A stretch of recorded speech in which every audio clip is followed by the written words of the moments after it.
Hey guys, how are you all. मेरा नाम है रमनदीप सिंह। स्वागत है आपका मेरे चैनल एएफएलएम में। एंड गाइस, आज आपके सामने एक ऐसे बच्चे को लेके आए हैं। ये मेरी स्टूडेंट है। इसका नाम है सिमरनजीत कौर।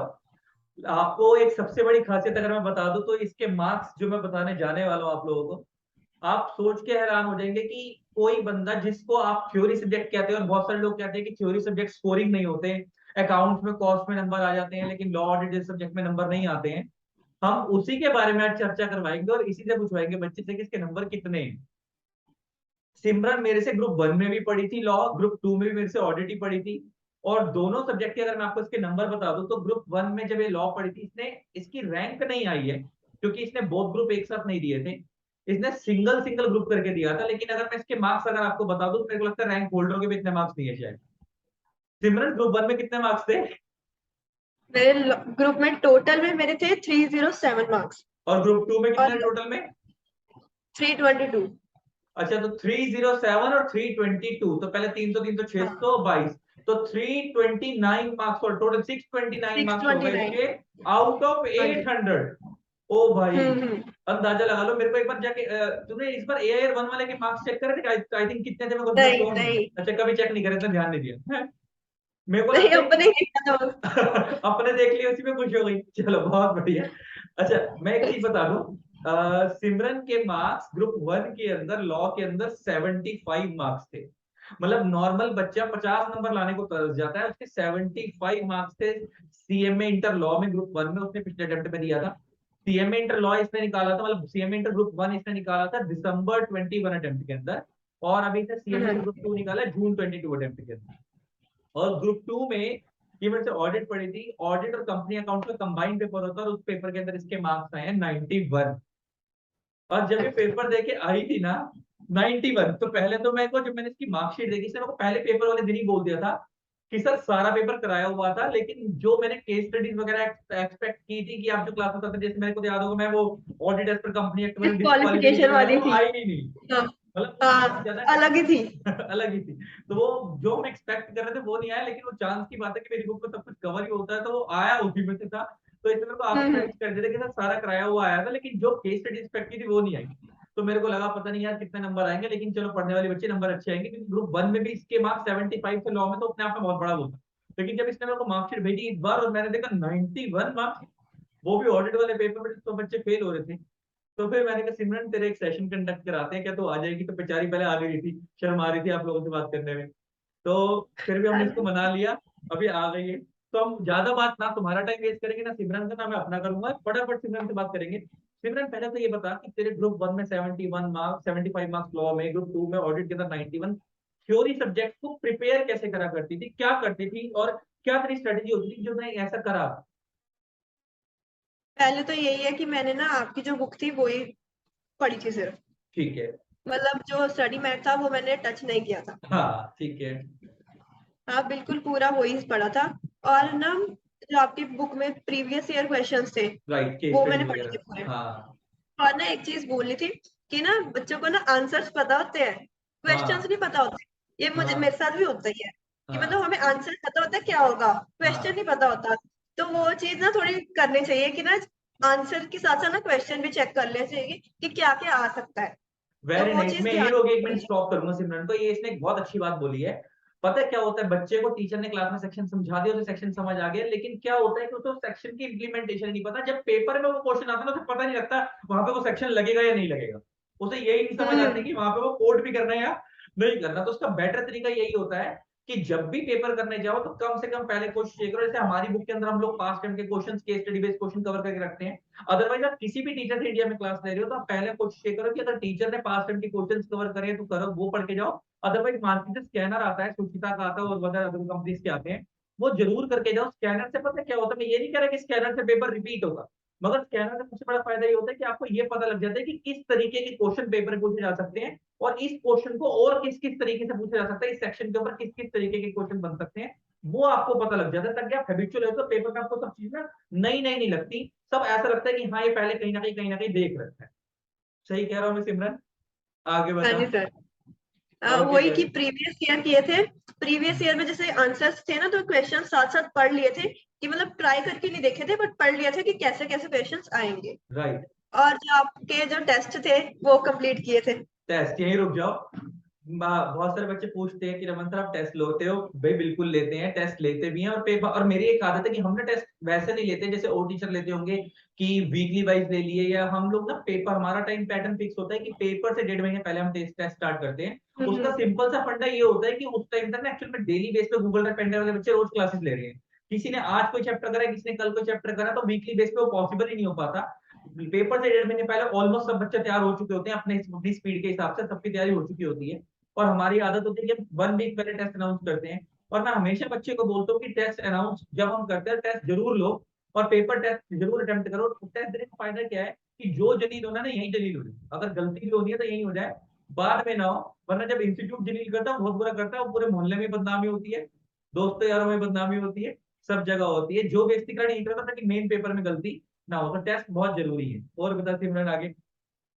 और ये बस देती अब थी, यही ये सारे टेस्ट देती थी, ये सबसे बड़ी खासियत है, इसने सारे टेस्ट दिए हैं। और अच्छा सिमरन एक बात बता, एक क्वेश्चन बच्चे का बहुत कॉमन आता है, क्या सेक्शन नंबर याद करना जरूरी है? तो सेक्शन नंबर याद करती थी? सेक्शन नंबर मैंने ना कंपनी लॉ में किए थे थोड़े बहुत, ठीक है। बाकी एथिक्स में तो चलो थे ही नहीं। होते ही नहीं, हाँ। इंडस्ट्रियल लॉ में मैंने नहीं पढ़े थे। ठीक है, मतलब कंसेप्ट पढ़ उसमें लिया बहुत, था, सेक्शन नंबर याद नहीं करे थे। हाँ, कुछ कुछ के किए थे, कंपनी लॉ में किए थे। ठीक है। और जो और आखिरी कमर्शियल, कॉर्पोरेट, कमर्शियल। हाँ कमर्शियल लॉ, उसके थोड़े बहुत कम पढ़े थे, बहुत कम। बाकी इसके लिए मैं वैसे ना, सिर्फ कंसेप्ट थे। हाँ इसके लिए मैं एक चीज बताता हूँ, मैं भी बच्चों को यही बोलता हूँ, जो इसने करा ना, मैं स्ट्रेटेजी बोलता ही यही हूँ कि आपको अगर सेक्शन नंबर याद करने भी है ना, अगर पूरे नहीं भी याद हो रहे तो कोशिश ये करो कि कंपनी लॉ के तो ऑलमोस्ट सारे याद करने की कोशिश कर लो। एथिक्स के याद, एथिक्स में तो होते ही नहीं है। इंडस्ट्रियल लॉ के करना ही मत।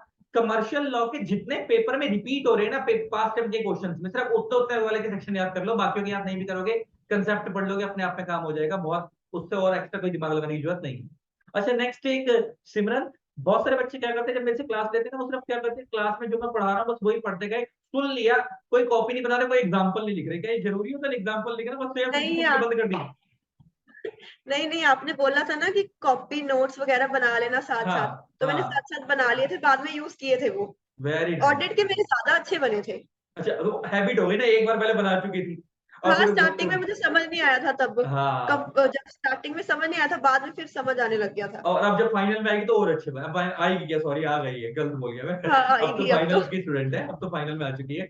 अभी ये सीए में फाइनल स्टूडेंट है, तो अब जो फाइनल के लॉ के प्रिपेयर करेंगे तो वो और अच्छे बनेंगे, क्योंकि वो एक हैबिट बन चुकी है, हम्म। ग्रुप 1 से देन ग्रुप 2 फिर अब फाइनल, तो वो एक रिदम बन चुकी है वो बनाने की।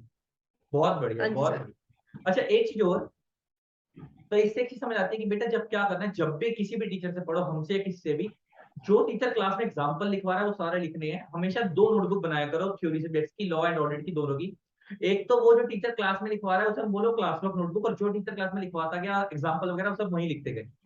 होमवर्क वाली में क्या करा करो कि 25 to 30% का समराइज नोट बनाया करो। जैसे मान लो आज किसी टीचर ने, तुम्हारे टीचर ने बुक से 4 पेज करवाए हैं, तो हर पेज में ना सारी चीजें एग्जाम के हिसाब से रेलेवेंट नहीं होती हैं।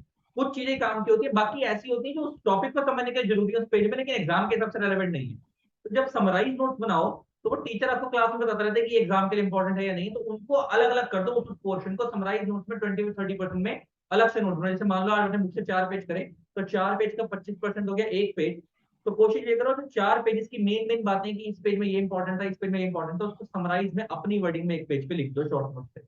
इससे क्या होगा, जब तक कोर्स खत्म होगा तब तक आपके टीचर की अगर 500-600 पेज की बुक है, तो वो 150-200 पेज के रजिस्टर में रेडी हो जाएगी। तो वो आखिरी में पेपर से एक रात पहले रिवीजन करनी होती है, उसमें बहुत हेल्प करेगी आप। अच्छा सिमरन, अब एक और चीज बता, पेपर के अंदर तूने बताया, अब एक होता कि जो थ्योरी सब्जेक्ट होते हैं जैसे तू पढ़ती थी, तो थ्योरी सब्जेक्ट के लिए तूने खाली मेरी बुक को पूरा बेस बनाया था, स्टडी मैट वगैरह भी रेफर करा था किसी में भी, लॉ ऑडिट में, या बस स्टडी वो अपने मैट आप में? नहीं देखा था। अच्छा स्टडी मैट देखा ही नहीं आज तक? अच्छा बेटा नहीं अब एक देखा चीज था सुन लो। मैंने। आप सिमरन की बात पर भरोसा कर रहे हो, अच्छी बात है, मेरी बात पर कर रहे हो, लेकिन मैं अपने बच्चों को तो मैं खुला बोल सकता हूँ कि मत करना स्टडी मैट, कोई फर्क नहीं पड़ता, क्योंकि मेरी बुक में 100% स्टडी मैट की कवरेज है, प्लस जो एक्स्ट्रा कंटेंट मेरे को लगता है मैं वो भी डाल देता हूँ। लेकिन अगर आप किसी और टीचर से पढ़ रहे हो, तो मैं ये नहीं कह रहा कि उनकी बुक में कवरेज नहीं होगी, एक बार मिला लेना, वेरीफाई कर लेना, उस टीचर से खुद ही पूछ लेना कि सर आपकी बुक में सीएमए का कंटेंट पूरा है या नहीं है। अगर है तो उन्हीं की बुक पढ़ जाओ, अपने आप में सफिशिएंट है। अगर नहीं है तो साथ में स्टडी मैट को बेस बनाना, क्योंकि स्टडी मैट बहुत जरूरी है पेपर के लिए। हम तो क्या करते हैं, अपनी बुक पे लिखवा देते हैं clear cut 100% coverage study material, क्योंकि वो पहले ही कवर करके रखता हूँ। और मेरी आदत क्या है कि मैं चैप्टर ज्यादा बनाया था, जिससे अगर याद हो देखो सिमरन, तो मैंने ऑडिट को 7 चैप्टर्स में डिवाइड किया हुआ था अपनी बुक के अंदर, पीछे क्वेश्चन हाँ आंसर का। लेकिन अदरवाइज जब तुम स्टडी पैड में देखोगे तो स्टडी नोट 1 2 के हिसाब से उन्होंने पता नहीं 2 नोट में खत्म कर रखा, अजीब सा पता नहीं लगता चैप्टर शुरू कहाँ पे हो रहा है खत्म कहाँ पे हो रहा है, तक यही नहीं पता लगती पिक्चर हो क्या रही है उसके मैंने अंदर। नहीं देखा वो, अच्छा खोल नहीं के पता पिक्चर, मुझे। हे भगवान, मतलब वो देखो नहीं, मैंने कितना, कंपनी हाँ, वो सोचो कितना कंपनी माइंड अकाउंट्स पेज कर पढ़ी रही थी थी कि पूरी। सर आपकी बुक ही देखी, मैं देखती ही नहीं थी वो कुछ और बेचारी, कि बस कर गई वही हाँ समझ सच ली। में। बहुत अच्छे यार, बहुत अच्छे, प्यार है आप लोगों का। और उसका रिजल्ट मिला तो अब उस पे क्या होता है, जब तेरा रिजल्ट आ गया ना तो मन में ना और एक फेथ बैठ गया होगा कि भाई रमन सर की बुक पढ़ के पास हो ही जाता है ना, तो वो एक हाँ वो हो जाता है। अच्छा सिमरन ये बता कि ऐसा नहीं कि खाली मेरे सब्जेक्ट में तेरे अच्छे हैं, तेरे ओवरऑल में भी अच्छे हैं, तभी तेरे 300 तेरे अभी आई थिंक मेरे को जहां तक याद है तेरे ओएमएसएम में भी आई थिंक 91 ही है, कितने हैं? हाँ हाँ। ओएमएसएम में भी 91। 91, कॉस्टिंग में कितने हैं? कॉस्ट एफएम में ग्रुप 2 में कॉस्ट एफएम मेरे 66। 66, और तीस तीस चौथा सब्जेक्ट एक और कौन सा बचा, आईडीटी। हाँ 74। आप समझो कि उसके सारे पेपर में एग्जाम्शन है। अब हम्म। सिमरन, अब बच्चों का एक क्वेश्चन आता है, ऐसा क्या खाती थी, कि क्या ये टॉपर बच्चे कुछ अलग चक्की का आटा खाते हैं, ये कुछ अलग कम ही तरीके से खाती हूँ वैसे तो मैं। कम ही खाती है? अच्छा, नहीं ऐसा ऐसा क्या था तेरा जो, मतलब बहुत सारे बच्चे पूछते हैं कि सर ये जो इन बच्चों के इतने इतने नंबर आते हैं, ऐसा तुम क्या खाते हो, क्या लिखते हो तुम पेपर के अंदर? सर इस बार तो ना बहुत ही अलग हुए थे पेपर। अच्छा। मतलब सारी जो इन्होंने वो अच्छी तरह से वो नहीं बताया था कि कैसे कैसे पेपर अटेम्प्ट करना है। एंड हाँ। के टाइम पे बताया था कि ऑफलाइन भी है पेपर। तो राइट। उसमें थोड़ा बहुत इशू आया था। तो हाँ। अब तो सही कर दिया कि ऑफलाइन कर दिया इन्होंने। हाँ। राइट।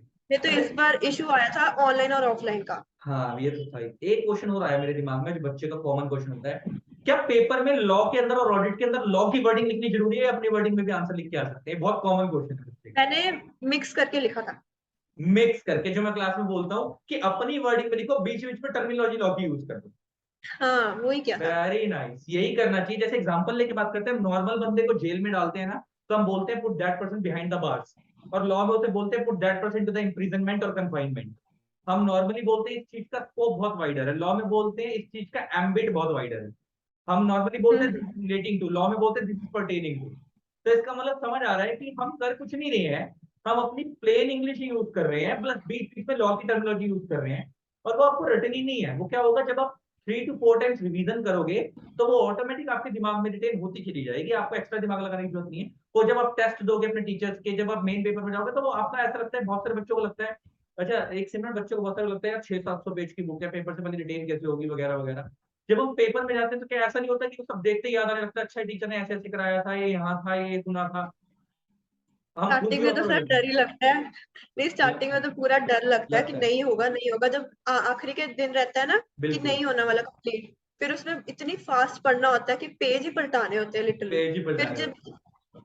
जैसे जैसे पेपर स्टार्ट होता है ना फिर हाँ याद आने लगता है कि हाँ पढ़ा हुआ है। हाँ हाँ हो जाएगा करके। फिर हाँ। कंप्लीट हुआ बहुत मुश्किल से। अच्छा गाइस, आपको मैं चीज क्लियर कर दूं, इसके बोलने के स्टाइल से आपको समझ आ रहा होगा पंजाब से।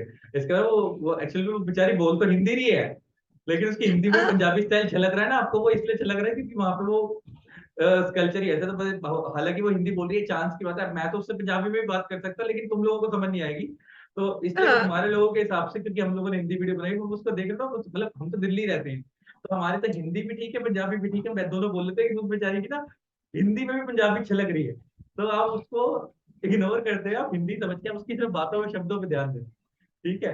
तो हो जाता है, ऐसे कर लेते हैं, वो उसका जो स्टाइल है ना पंजाबी वाला, वो दिख रहा हाँ है। जी। चलो चलो। अच्छा सिमरन, अब ये जो बात हुई वर्डिंग की, अच्छा एक और चीज जो आती है बच्चे की, सर लॉ के पेपर में क्या, मैं हमेशा बोलता हूँ क्या वो चीज मैटर करती है कि लेंथ मैटर करती है? बहुत सारे टीचर ये बोलते हैं कि अगर 5 नंबर का आंसर है सर 3-4 लाइन में लिख दोगे आंसर, अगर सही है तो पूरे नंबर मिलेंगे, ऐसा होता है?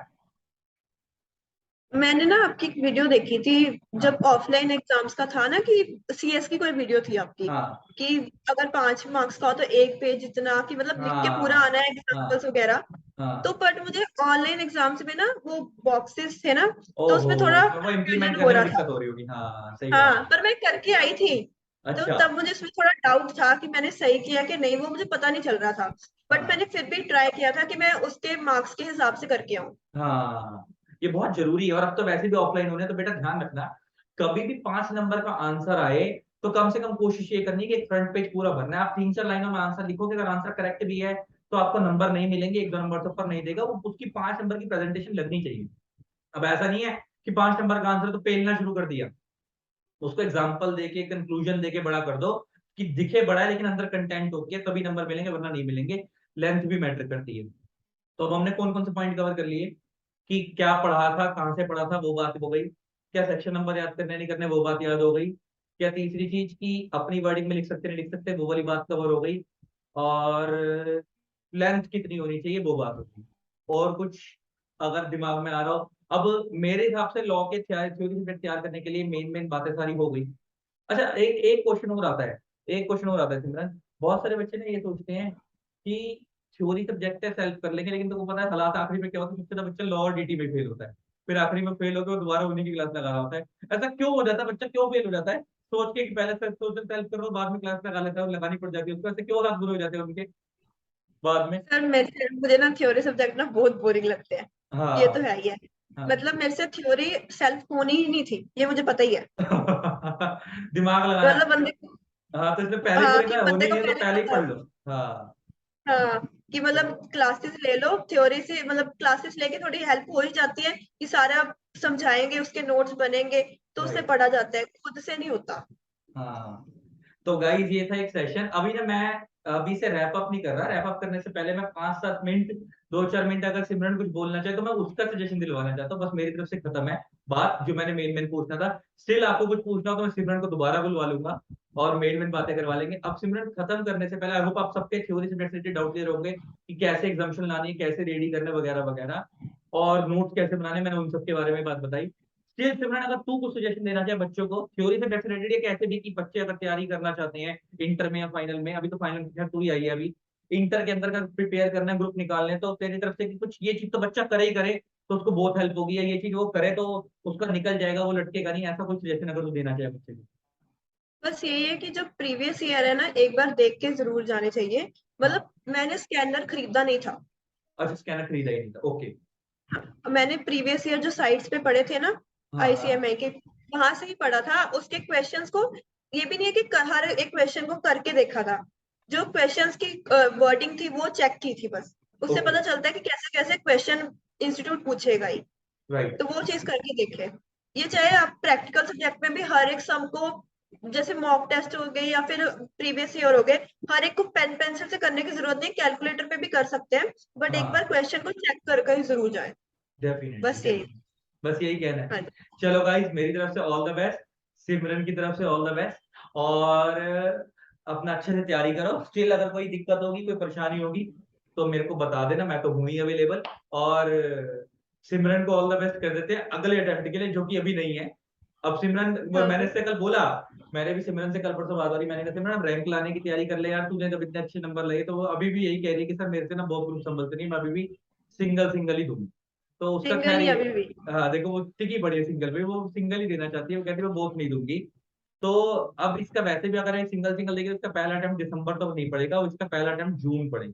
तो ये दिसंबर तो पढ़ने हम्म। नहीं वाला। तो अभी सिमरन मौज में है, अभी दिवाली भी अच्छे से मनाएगी, पिछले पिछले एक साल से इसकी नहीं मनी होगी, है ना? अब इस बार थोड़ा हाँ जी, फेस्टिवल हाँ बन जी। जाएगा, है सिमरन? अब अगले जून में तो हाँ, कोई टेंशन पिछली नहीं है। बार भी मैंने बनाई थी दिवाली। अच्छा, पिछली बार में बनाई थी पेपरों के टाइम पे भी? हाँ मतलब दिवाली तो सर मनाते ही हैं। क्या बात है, क्या बात है, बहुत बढ़िया है, बहुत बढ़िया। देखो, इससे एक चीज सीखने को और मिल रही है कि बहुत सारे बच्चे ने, तुमने एक चीज कभी देखी है कि, मैं तुम्हें बताता हूँ, ये इससे मेरे को अपना टाइम याद आ गया।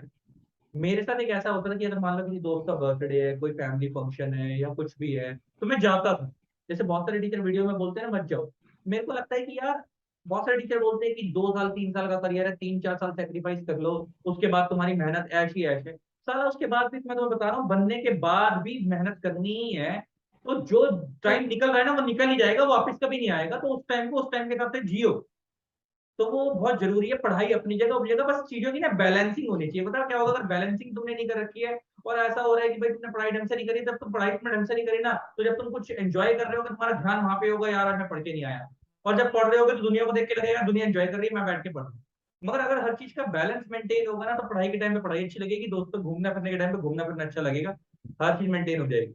और बहुत सारे बच्चे दिखावे के लिए पढ़ते हैं, माँ बाप को दिखाने के लिए कि मेरे मैं पढ़ रहा हूँ, दिन में 10-10 घंटे बुक खोल के बैठा हूँ, मम्मी आ रही है कमरे में तो मम्मी देख रही है बच्चा पढ़ रहा है। वो अलग बात है कि बच्चा वो बुक के अंदर फोन रख के बैठा हुआ लगा पड़ा आशकी कर रहा है। तो वो वाली हरकतें नहीं करनी है, मेहनत करनी है अच्छे से, पढ़ाई करनी है, पढ़ाई अपनी जगह, करियर अपनी जगह, दोस्ती यारी अपनी जगह, हर चीज जरूरी है। बैलेंस मेंटेन करके चलो सब अच्छा हो, है ना। चलो all the best, love you all. इसी तरीके से वीडियोस को प्यार देते रहे, keep comment, keep supporting, thanks a lot, bye. चल सिमरन कुछ कहना है कह दे, नहीं तो टाटा कर दे बच्चों को। नहीं भी, बस बाय। चल चलो बाय बाय बाय टाटा।